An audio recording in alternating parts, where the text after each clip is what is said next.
D'abord, derrière une marque phare, derrière une franchise, il y a d'abord toujours une bonne idée. Quelque chose qu'on a envie de jouer, quelque chose qu'on a envie de vivre, quelque chose qui nous intéresse. Une fois qu'on a cette bonne idée, il y a vraiment l'idée de la déclinaison. Et cette déclinaison se décline dans le jeu lui-même.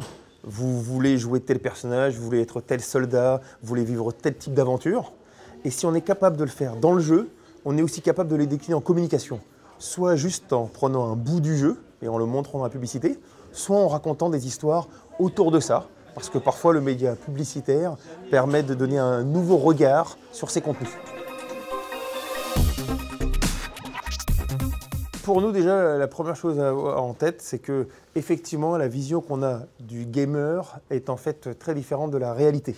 Aujourd'hui, on a une beaucoup plus grande représentation des femmes, on a une plus grande représentation des catégories plus âgées, et aujourd'hui on peut dire que le gaming touche une population très large. Après, bien sûr, les jeux sur téléphone mobile ne sont pas les mêmes que les jeux sur console, ne sont pas les mêmes que les jeux sur PC, et vous n'avez pas les mêmes catégories de joueurs sur un jeu de guerre que sur un jeu de danse.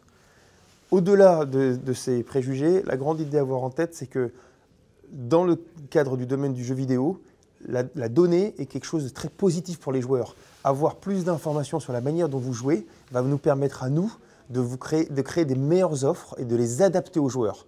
Et c'est pour ça que, à condition de respecter les règles en vigueur, pour nous, avoir un véritable pacte moral et social avec nos joueurs où on utilise ces données pour améliorer l'expérience est très important.